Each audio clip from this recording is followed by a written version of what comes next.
If I'm gonna pour it how I usually do, it's never gonna stop. Mama loves the wine. You're like raging. I'm Allie. And I'm Abel. And we're young, dumb, and sober. Today we're diving into the Sober Curious movement. The concept behind Sober Curious is exploring wellness benefits that come from being more mindful when it comes to their consumption of alcohol. It's a great thing. I think that there's a lot of mindless consumption when it comes to alcohol. Yes. Winding down with like a glass of wine, going out for drinks, happy hour. Yeah. But the thing is, there's a lot of detrimental effects that come with consuming alcohol, even if it's just a couple of drinks. The biggest difference is those who have a curiosity because of the wellness effects of it aren't necessarily problem drinkers. Right. So there's not that bumpy, rocky history with alcohol, all that other stuff that can sometimes come with somebody who's a substance abuser. They're just curious about it, which I think is really, really cool, but it can be tricky. We don't want people like us, people who like have legitimate issues with substance abuse, to hear that and run with it. But also, that's not our call. That's a decision that people have to make for themselves. There is a lot of mindless consumption, but we're also going into kind of thinking like, you know, I should probably eat better, becoming more active. There has been a change in the way that we look at the things that we put into our body. We put America into our body and then we're all fucking sick. Yeah, America's in my body. We're trying to lead better, healthier lives. This conversation started between us because we started watching Good Morning America. Is that the show? It was Good Morning America. They were talking about Sober Curious based on a new bar that opened in New York City, a pop-up bar called Listen Bar, which has the bar scene. Once a month event where they have an alcohol-free bar where they make mocktails and they serve alcohol-free drinks, and it's that type of environment that embraces the sober curious and sober lifestyles. One of the newscasters who was hosts. It's Good Morning America's, like, they don't have newscasts, they're hosts. Okay, well, I guess that gives her a little bit more leniency. She's like, I don't know how to pour the wine to a little bit, and then she like knocks the whole thing over. When we're actually finally looking at alcohol as a toxin, all the benefits of, you know, exploring a scene where you don't have to drink alcohol, we still have that other personality that's in there celebrating alcohol, even knowing the issues that it creates. Like, the topic at hand is it's sobriety at its core. Yeah. And this woman was just making fun of problematic drinking, of a lack of self-control when it comes to alcohol. And I thought she should be fired. I mean, either that or she needs like some sensitivity training. And she closed the segment by saying, oh, well, maybe I'll give this a try, but not this weekend. Lady, oh my, we get it, you like to drink. I'm not going to say she unraveled the whole thing. The last impression was her almost diminishing the purpose of the segment, normalizing it. It's just interesting that dichotomy can literally happen live on television, unless you're kind of in the recovery scene or the sober curious movement, whatever you want to call it. You can't really pick up on it. And it's celebrated and mocked, you know, treated so lightly and with such disregard. Honestly, that woman, who knows? She might have a drinking problem, and that's like her just kind of like making light of like this serious problem. And for people like us, it starts like that. We'll show a little clip of that. Is this slander? This is defamation. Is this defamation of character? Her other hosts mentioned it too. They were like, I bet you can't do that, you know, Joanne or whatever her name was. And it was like a known thing between them. How there is like sometimes the drunk in the group, or like the one who goes that far. My friends used to call me Alkie Allie. What an awful nickname. Got shortened to Alk. Like, it's just... Is that the sound when you're just dry heaving?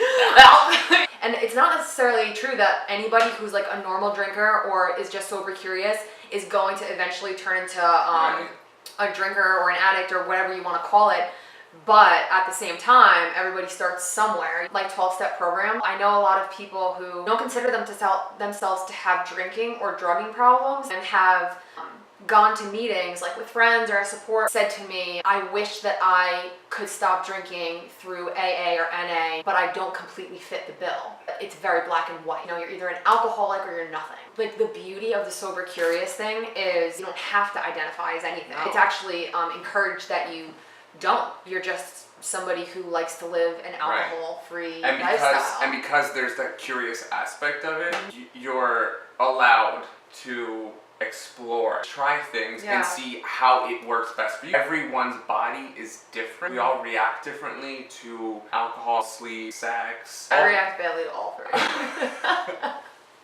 I barely get any of them. So. You don't get any of the first one. No, the body is very resilient. Yeah. So in order for like something like that to cause that much of an effect on somebody, Visceral physical reaction. yeah, like it might only last a day or a couple hours the next morning, but your body's going through something. If there's a lot of people that are like, oh, I do yoga, mindful, meditation, awareness, I watch what I put in my body. Sis. Wednesday night JMO shots, and she's like fucking the bar back. The last thing I wanted to say just about it is I think it's really, really cool because being sober curious allows the people who aren't ready, maybe they do know that they have a problem in the back of their head, but they're not ready to step into a room and say it out loud or do anything like that. They have the opportunity to take the to kind of go through the purgatory first, look at it and decide whether or not this is something that's really affecting my life to the point where I need to abstain completely and make this a true priority in my life, not just for wellness things, but also for the health of the people around me, because my alcohol use is affecting others and things like that. I just, all around, I think it's just a great thing. The fact that this consciousness is happening now while we're alive. So much of millennial existence is just absolutely vapid. At the same time, so much of it is profound. There's something really disgusting about a selfie, but there's something really beautiful about a selfie. Sure. It's like a privilege to be a part of this generation and witnessing this happen. Yeah, and don't at us. We're clearly drinking energy drinks. Smoking vapes. Yeah, this isn't good for you at all. We can't preach. Yeah, don't at us. We kill I'm doing better. I'm doing better, not just better than you. Don't at me. Oh yeah, that's really our take, our tea on the sober curious movement. Yeah, I definitely want to check out that bar though. We're gonna see if we can kind of get something going where we kind of go have some of these experiences and be able to share them with everyone on the YouTubes. Yeah, I'm really glad that you brought that up, because what we have coming up, definitely some of that. Sharing with you guys what we do outside of sitting in my dark living room looking at a camera. Believe it or not, we do other things. Mocktails are coming up in different brands. Not even cocktails, it's I guess cocktails, is that what it's called? Mocktails? Obviously there's no alcohol in them. Alcohol-free cocktails. There's got to be a word for that. Beverages. Also just drinks. Drinks. We're gonna get a couple of the most popular ones, and we're gonna do taste testing for you guys. Get fancy. Do it. Check out more of our YouTube. Check out our YouTube. Check out our other YouTube videos if you haven't watched them already. DM us on Instagram, or actually leave comments on this video if you have any feedback on our new setting, or if you like our new logo, or if you hate it, if you think it's as tacky as we are. Good, because that's what we're going for. And check out our own personal Instagrams if you want to get in touch with us individually, but you can always just talk to us on Young Dumb Sober, because we both interchange, so you have a 50-50 chance of talking to one of those idiots. We really love talking to you guys and hearing from you guys, and we love doing this, and we love each other. That's the tea. And so it's been real. It's been fun. And it's been real fun. Real fun. Really. Okay. Bye. Bye. Fucking lush. You fucking drunken slut. You have to take that out.